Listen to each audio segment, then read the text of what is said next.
Alright guys, how's it going? Welcome to Golazo España. How you doing? You alright? Yeah? Well, we are going to take a look at what's on the front pages of today's football dailies here in Spain. Starting with MARCA. Obviously, all the front pages today are dedicated to last night's Copa del Rey action, the semi-final. Barcelona 1, Atletico 0. Barcelona go through 5-4 to the final. On aggregate. Are you ready? Okay, so Copazo in Sevilla. Okay, Copazo in Sevilla. Literally Copazo, all right? In everyday Spanish, I've got my notes here. In everyday Spanish slang, can mean a big drink, really, like a large glass of alcohol, especially spirit. Yeah, don't mind a spirit. From a copa, a glass or a cup, and the suffix azo means big or impactful. So this is a clever pun in football context. Copazo in Sevilla means, you know, huge cup win in Seville or massive cup night in Seville. Basically, you know, Seville's where the final is, right? So that's what that's about. Now, the sub-headline. Below the image, below all of this, the sub-headlines, a goal from Ferran seals the Clásico in the final. Not a single shot on target from Atletico. Yamal torments Simeone's men.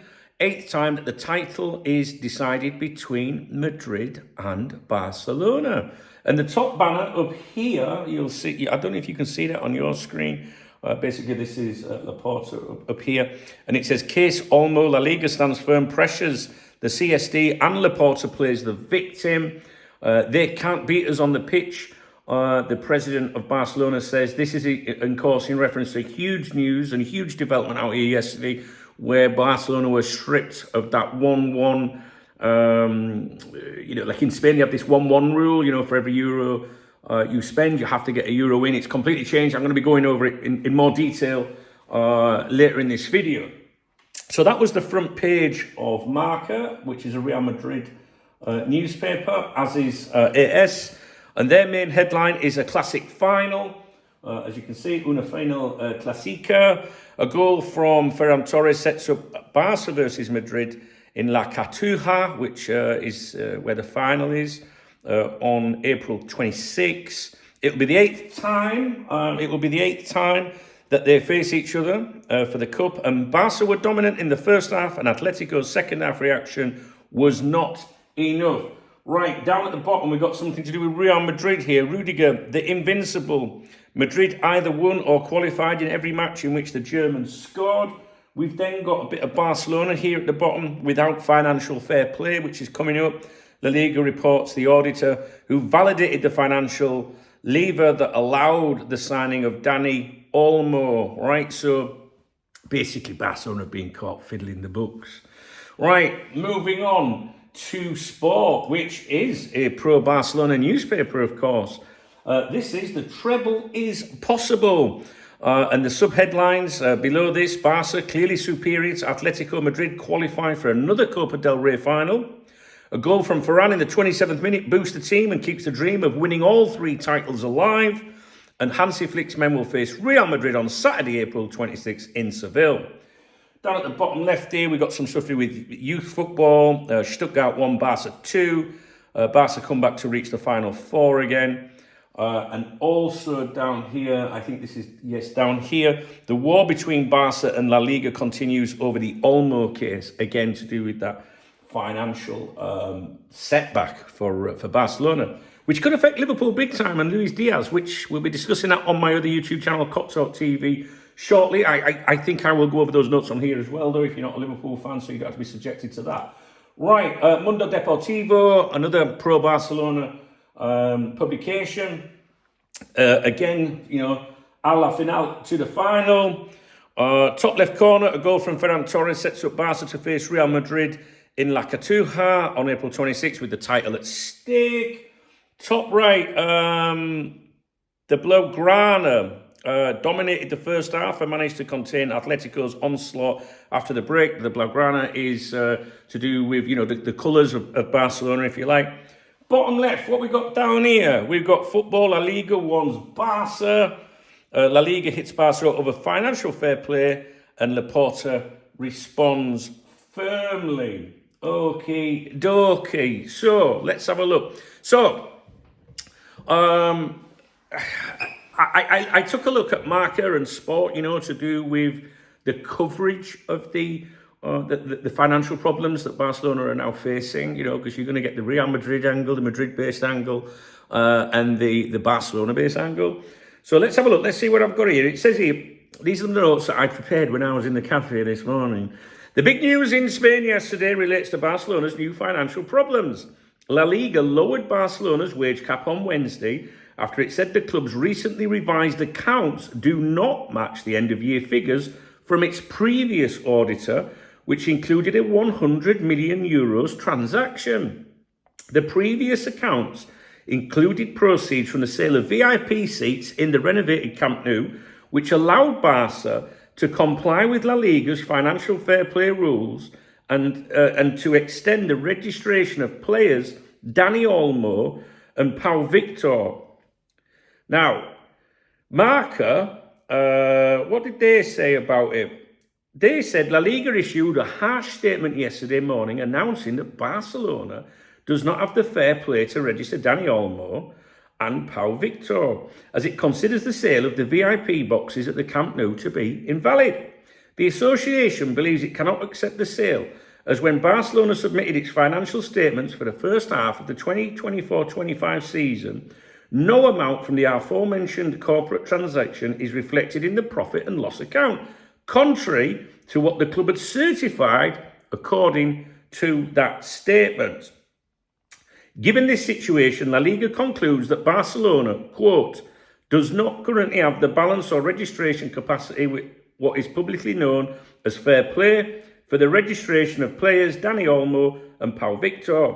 Furthermore, right, that's the end of the quote. Then it goes back to the writing in MARCA, which says, furthermore, they intend to sue the club's auditor. All right. So, Sport, the pro-Barcelona newspaper, quote Barca president Joan Laporta speaking ahead of yesterday's semi-final, saying as follows: regarding La Liga's letter, that's telling them off, notifying them, to tell you that we see it as another attempt to damage the image of the club. So basically he's saying we see it as another attempt to damage the image of the club and to go against the interests of FC Barcelona. Obviously, the club will respond through the legal services, which are thoroughly reviewing La Liga's letter. We will respond as forcefully as necessary. Serious business. 3 months ago, I already said that the registrations of Olmo and Pau Victor had been made correctly and following each and every one of the requirements demanded by the RFEF and by La Liga, and that continues in force. I have a feeling that this is not by chance. We are playing a final today, and I hope it will be a great show. The polemics of this type are reactivated is no coincidence. So basically he's trying to suggest that this came out yesterday to destabilise their cup final attempts. It is one more attempt to destabilise our team. The feeling is that since they can't beat us on the field, they try to do it in the offices. As president of Barca, I'm not going to allow it. Some serious business there. Right, so let me explain it to you a little bit, just in case you don't understand, right? I'm not patronising you. I had to learn this myself yesterday. Well, I had a good idea of it, but I wasn't sure what was going on, right? So basically, the club had initially regained that 1-1 spending status by reporting a 100 million euro deal from the sale of VIP seats at the Camp Nou to Middle Eastern investors.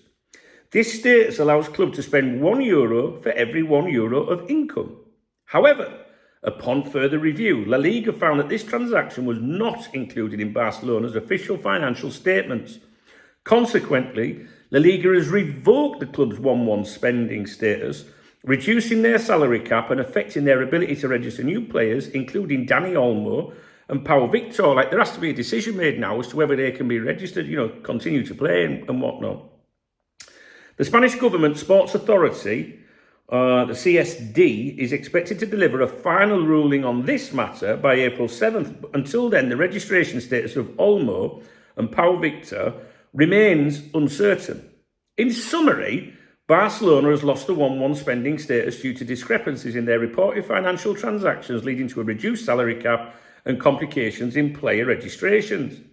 Now, if Barcelona wanted to sign Luis Diaz from Liverpool right now, for example, they'd face a serious financial wall because of their current situation. So this is how it's going to be now. They're on like this 1-4 rule, all right?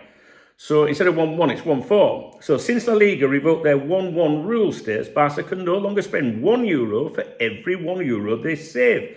Instead, now they're under the 40% rule, meaning they can only spend €4 for every €10 they save. Therefore, 40% of what they make from sales or savings. So what does this mean in practice? Look, let's say Luis Diaz costs £60 million, €70 million. Barcelona would need to generate around €175 million in player sales or wage cuts to be allowed to spend €70 million under the 40% rule. And that's a huge ask. So before €70 million, you know, they had to, if you're going to spend 70 million, then you had to get 70 million in, right?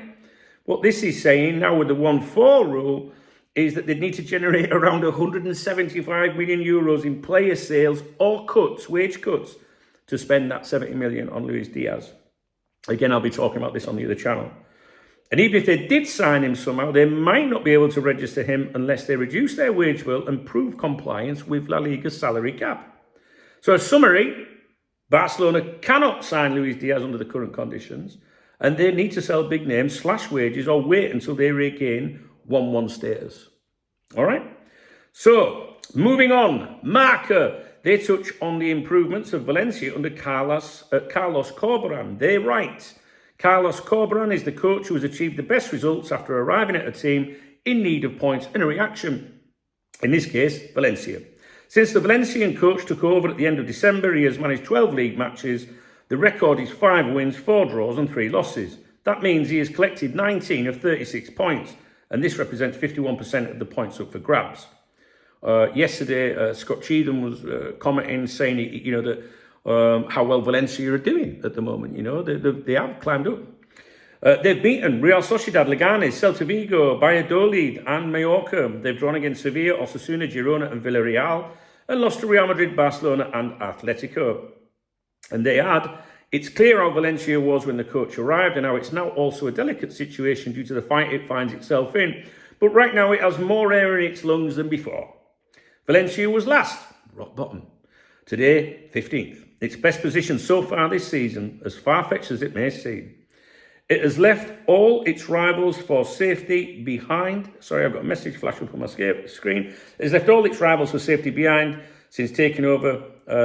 He has left all its rivals for safety behind since taking over the Valencian helm. Moving on, AS. Ancelotti, I never thought it could be fraud. This is an interesting one. The coach testified in court yesterday at provincial court regarding an alleged tax fraud of €1 million in the fiscal years of 2014 and 15, and he stated that he never intended to defraud the taxman, basically, and claimed that it was Real Madrid who suggested a method for receiving his image rights payments which he believed was, quote, correct, and one from which the club would benefit through tax advantages. The Italian faces a prosecutor's request, get this, of 4 years and 9 months in prison for 2 alleged crimes against the public treasury. And the prosecution is also demanding 2 fines totaling €3.2 million, just under. The prosecutor argues Ancelotti only declared income from his employment with Real Madrid in his tax returns and omitted income from the exploitation of his image rights, which he allegedly pretended to have transferred to other entities in a fictitious manner. Ancelotti insisted that he left everything in the hands of his tax advisors, that he never realised anything was wrong, and that it wasn't until 2018 that the tax authorities contacted him regarding the alleged fraud. I never thought about defrauding because I've never done anything like that, he said firmly. And there's pictures in the papers of him sat there in the court having to respond to this. Right.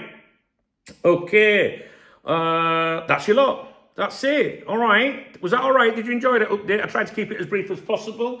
If you appreciate the video, please do thumbs up the video. It's important to, if you are watching this video, if you do like my content, please leave a comment because, excuse me, it's a new channel on YouTube. Go, oh, right, his regulars are watching and commenting and liking, so maybe other people would like that. That's how you get discovered, basically. I'm not really that bothered about growing a channel, but it would be nice, I guess. I want to help people. If there's people out there that want to follow Spanish football, then I want to be the man to help people, all right? So that'd be pretty cool. So if you could thumbs up my video. You can't buy me a coffee on here because the channel's not monetized, but there is a link in the video description. Well, there's 3 links in the video description that you could use if you wanted to. If you wanted to buy me a coffee, I go to the cafe every morning to review these. I was a little bit late this morning. I was fucking knackered. I didn't go to sleep till after 2 last night. So thumbs up. Drop me a comment on anything that you might find of interest.